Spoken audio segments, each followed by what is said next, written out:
Hello everyone, welcome to exam info academy. आज इस video के माध्यम से हम डिस्कस करेंगे असिस्टेंट प्रोफेसर परीक्षा 2016 का दूसरे चरण का सामान्य अध्ययन का क्वेश्चन पेपर। अगर आप चाहते हैं आप खुद सॉल्व कीजिएगा तो हम एक एक क्वेश्चन लेंगे, तो आप उसमें से पहले टिक लगा दीजिएगा और कैलकुलेट कर लीजिएगा आपके कितने सही हैं। लेकिन इससे कुछ ज्यादा फायदा नहीं होगा, आपको देखना पड़ेगा कि करंट अफेयर्स के कौन से पूछे गए थे। वो 2016 में ये फॉर्म भरवाया गया था, तो असिस्टेंट प्रोफेसर परीक्षा 2016 से बोला जाता है।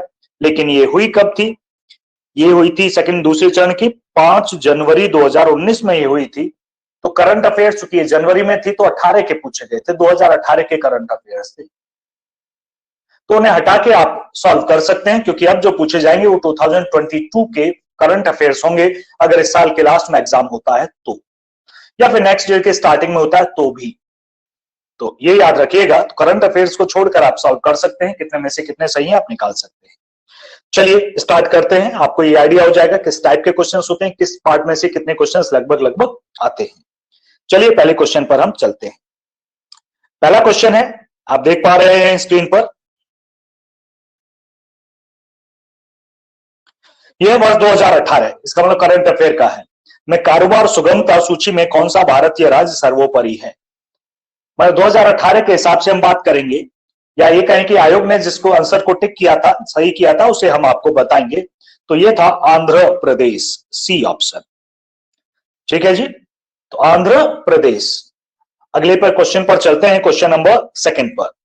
हम थोड़ा समय लेंगे आंसर बताने में, उस टाइम आप टिक लगा के अपना रिकॉर्ड बना लें कि कितने सही हैं, लिखते रहें। यह 2018 के एशियाई खेलों से जुड़ा है, ये भी करंट अफेयर्स का है, स्पोर्ट्स का करंट अफेयर्स का है। में से किसे सर्वश्रेष्ठ खिलाड़ी घोषित किया गया? तो ये थी रिकाको इकी, जापानी महिला तैराक थी ये, इन्होंने 6 स्वर्ण पदक जीते थे, बी ऑप्शन। ठीक है जी, आगे बढ़ते हैं। 2022 के एशियाई खेल चीन हांगझाऊ में होंगे, चीन में होने वाले हैं जी। 18 के इंडोनेशिया के जकार्ता और पालेमबांग में संपन्न हुआ था। चलिए आगे बढ़ते हैं, क्वेश्चन नंबर थर्ड पर आते हैं। निम्नलिखित में से डेल्टा सेफी नामक परिवर्तनशील तारे की खोज किसने की थी? तो ये की थी, ये करंट अफेयर्स का रिसर्च का माना जाएगा और ये ज्योग्राफी से माना जाएगा। ये है जॉन गुडरिच, क्या नाम है जी? डेल्टा सेफी नाम के तारे की खोज करने वाले जॉन गुडरिच, इसे याद रखिएगा, अभी भी पूछा जा सकता है। आगे बढ़ते हैं क्वेश्चन नंबर फोर्थ पर। चंद्रयान रोवर मिशन की अवधि, ये तो आपने सबने सुना होगा, चंद्रयान रोवर मिशन की अवधि 14 पृथ्वी दिवस के बराबर थी। कितने जी? 14 पृथ्वी के हिसाब से जो दिन होते हैं उनके बराबर थी। ठीक, चंद्रयान 2 के साथ लैंडर जिसका नाम विक्रम था और रोवर प्रज्ञान भेजा गया था। क्लियर? तो क्या थी? 14 दिन, तो हम टिक करेंगे सी ऑप्शन। नेक्स्ट पर बढ़ते हैं, क्वेश्चन नंबर 5।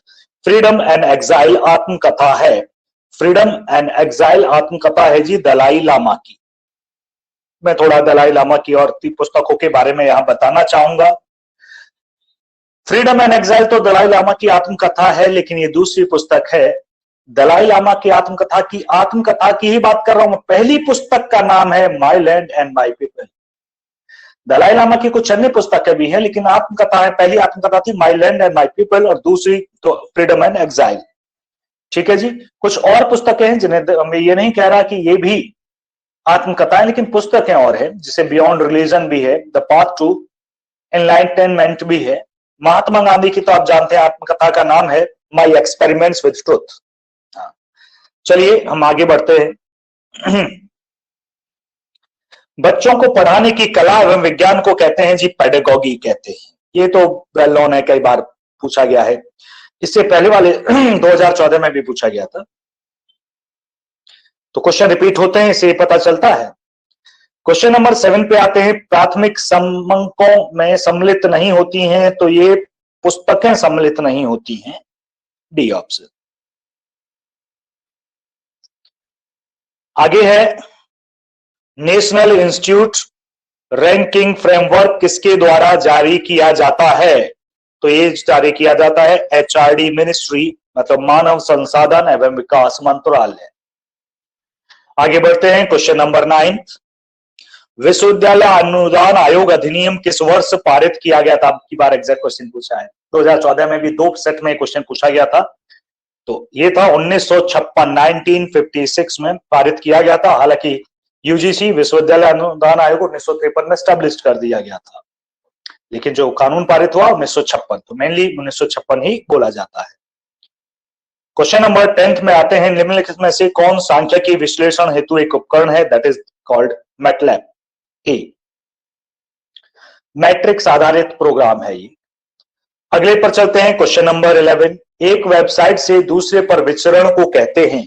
भाई डाउनलोडिंग तो कहते नहीं, विचरण करने को अपलोडिंग भी नहीं कहते ना, अटैचमेंट कहते हैं। तो क्या कहते हैं जी? ब्राउजिंग कहते हैं। ये सबको पता होगा, आईसीटी से क्वेश्चन है, सिंपल क्वेश्चन आता है आईसीटी से, जैसे 6th-7th स्टैंडर्ड की कंप्यूटर साइंस की बुक आप पढ़ रहे हैं। इनमें से कौन एक सर्च इंजन नहीं है? 4 ऑप्शंस को पढ़ते हैं, बिंग, गूगल, याहू, विंडोज। तो विंडोज आप समझते हैं एक ऑपरेटिंग सिस्टम है, तो ये सर्च इंजन नहीं है, तो करेक्ट है विंडोज। गूगल सर्च इंजन है, याहू, बिंग तीनों ही सर्च इंजन है, विंडोज को छोड़ दें तो। 13 पर आते हैं, इंटरनेट शब्दावली में आईपी से तात्पर्य होता है। आईपी आपने सुना होगा। 4 ऑप्शन है इसमें, internet provider, internet protocol, procedure, processor. ठीक है, तो आईपी का मतलब है इंटरनेट प्रोटोकॉल से है, बी ऑप्शन, सेकेंड ऑप्शन सही है। आगे बढ़ते हैं क्वेश्चन नंबर 14 पर, निम्नलिखित में से ईमेल एड्रेस का सही प्रारूप कौन सा है? तो सही प्रारूप है भाई पहला नहीं हो सकता, क्योंकि इसमें 2 बार एट यूज किया गया है। दूसरा name@website.net.info बिल्कुल सही है, बी मुझे सही लग रहा है, दूसरे में एट ही नहीं है, में वेबसाइट को है। ठीक है, बी ऑप्शन सही है। ये बड़ा इजी क्वेश्चन था, इससे सभी ने सही किया होगा, हम मान ही नहीं सकते कि ये गलत हो सकता है किसी का। द कंप्यूटर, एक कंप्यूटर डिस्क है, मतलब CD, compact disk, computer disk में कंप्यूटर का कितना डेटा भंडारित किया जा सकता है, कितना स्पेस होता है? तो होता है 680 मेगाबाइट MB। अब शायद ये क्वेश्चन नहीं बनेगा, क्योंकि अब सीडी की यूज ही खत्म हो गया, अब सीडी का यूज नहीं, अब तो पेन ड्राइव है मेनली स्टोरेज के लिए। आगे बढ़ते हैं, पर्यावरण का अर्थ, पर्यावरण का अर्थ क्या है? क्या मानवीय परिवेश, प्राकृतिक परिवेश, या जल, वायु, भूमि, वनस्पति? तो सी ऑप्शन करेक्ट है, जल भी है, वायु भी है, भूमि है, वनस्पतियों, प्राणियों के मध्य अंतर संबंध है। क्वेश्चन नंबर 17 पर आते हैं। 17, संविधान के 42वें संशोधन के द्वारा वन्य पशुओं एवं पक्षियों नामक प्रविष्टि को किस सूची में से जोड़ा गया है? तो वो जोड़ा गया है जी समवर्ती सूची से जोड़ा गया है। अभी संविधान के बारे में पढ़ना बाकी है, ये वाली यूनिट 6 है, और जो हमने अभी स्टार्ट नहीं की है पढ़ाने के लिए, ये भी आएगी। इसके बाद वैसे जो हम पढ़ा रहे हैं, हम ज्योग्राफी 2 यूनिट साथ साथ चला रहे हैं, करंट अफेयर्स और हिस्ट्री ज्योग्राफी की। ज्योग्राफी खत्म होने वाली है, बस नदी बची है, उसके बाद आईसीटी आ जाएगी ज्योग्राफी की जगह, और उसके बाद करंट अफेयर्स चलता रहेगा अपनी जगह, उसके बाद फिर आएगी 6 यूनिट। चलिए आगे बढ़ते हैं, क्वेश्चन नंबर 18 पर, किस प्रदेश के उच्च न्यायालय ने स्वयं को प्रदेश में गायों का विधिक संरक्षक घोषित किया है? सोच कर देखिएगा। गलत सोच रहे, उत्तर प्रदेश अगर आप सोच रहे हैं तो गलत सोच रहे हैं। मैंने कहा उच्च न्यायालय ने, वो है उत्तराखंड, यूके, मतलब उत्तराखंड। उत्तराखंड उच्च न्यायालय ने स्वयं को प्रदेश में गायों का विधिक संरक्षक घोषित किया है। और ये कब किया था, निर्णय कब लिया था? 13 अगस्त 2018 को लिया था। चलिए क्वेश्चन नंबर 19 पर हम बढ़ रहे हैं। विश्व पर्यावरण दिवस 2018 की थीम क्या थी? 2018 की थीम थी जी बीट प्लास्टिक पॉल्यूशन। ये तो तब का हो गया, चलो 2018 का बीट प्लास्टिक पॉल्यूशन, ठीक है। अब आगे की ईयर की, जैसे 20 की हम पूछें तो 20 की क्या थी? द टाइम फॉर नेचर थी, ठीक है। पर्यावरण दिवस आपको पता होगा 5 जून को मनाया जाता है, 5 जून, 5th of June, 5th of June को मनाया जाता है। तो याद रखिएगा, इसकी थीम भी पढ़ते रहिएगा। 1974 के बाद ये प्रत्येक वर्ष मनाया जाता है। चलिए, और 2020 में इसका आयोजक देश कोलंबिया था। ठीक है, 22 का पता करके जाइएगा। चलिए आगे बढ़ते हैं। 20 क्वेश्चन पढ़े हैं 2018। देखो सारे क्वेश्चन करंट अफेयर्स के, बहुत सारा अमाउंट होता है करंट अफेयर्स पे, बनाए रखिएगा। हमारी पूरी प्लेलिस्ट है करंट अफेयर्स की, वहां से देख लीजिएगा। उसमें रैंक बूस्टर्स के नाम से भी सीरीज है, तो उसे भी देख लीजिएगा, आपको काफी चीजों का फायदा होगा। आगे बढ़ते हैं। 2018 में किसे एनजीटी नेशनल ग्रीन ट्रिब्यूनल का नया चेयरमैन नियुक्त किया गया? कौन थे? तो 2018 की बात कर रहे हैं, न्यायमूर्ति आदर्श कुमार गोयल। चलिए जी, कौन सा ऑप्शन सही है फिर? ये फर्स्ट। क्वेश्चन नंबर 21 पर आते हैं। शिव समुद्रम प्रपात किस नदी पर स्थित है? ये एक बार हम पढ़ा चुके हैं, आपको पढ़ाते हुए क्वेश्चंस पूछे थे एनवायरमेंट के थ्रू। तो वो कावेरी नदी पर स्थित है, जो कि कर्नाटक राज्य में है। कावेरी नदी, सी ऑप्शन। Question number 22। निम्नलिखित में से सौरमंडल का सबसे बड़ा दूसरा ग्रह कौन सा है? ठीक है जी, निम्नलिखित में से सौरमंडल का सबसे बड़ा ग्रह, दूसरा सबसे बड़ा ग्रह कौन सा है? सबसे बड़ा तो हो गया जी जुपिटर, मतलब बृहस्पति आप बोलेंगे इसमें। तो दूसरे नंबर का आता है सैटर्न। सही समझ रहे हैं आप? सैटर्न, सैटर्न मतलब शनि हिंदी में। इंग्लिश में याद रखिएगा। वैसे हमने पूरी सीरीज बताई है, ज्योग्राफी में पढ़ा है, ज्योग्राफी वाली उसमें वीडियो में देख लीजिएगा। पूरा प्लेनेट के बारे में, पूरा पृथ्वी के बारे में, सारी रेखाओं के बारे में बताया है, सब डिटेल है। 23 क्वेश्चन पर आते हैं। 1905 में हुए बंगाल के विभाजन हेतु कौन उत्तरदायी था? ये क्वेश्चन भी हम करवा चुके हैं, ये क्वेश्चन करवा चुके हैं। हिस्ट्री जब पढ़ा रहे थे तब आया था, मैं एज अ टेस्ट भी दे चुके हैं और वैसे भी। तो ये थे जी लॉर्ड कर्जन। ए 23 का ए ऑप्शन सही है। अगले क्वेश्चन पर बढ़ते हैं। 24। बौद्ध शिक्षा प्रणाली में निम्नलिखित में से कौन शिक्षण का माध्यम था? बौद्ध शिक्षा प्रणाली में मतलब किस मीडियम में, मतलब कौन सी भाषा वो प्रयोग में लाते थे? तो लाते थे पाली। कौन सी भाषा लाते थे जी? पाली। बौद्ध ग्रंथ भी पाली में लिखे गए हैं। बौद्ध ग्रंथ के संस्थापक गौतम बुद्ध हैं। यह अहिंसा पर आधारित एक संप्रदाय है, आपको पता होगा। अगले क्वेश्चन पर बढ़ते हैं। Question number 25।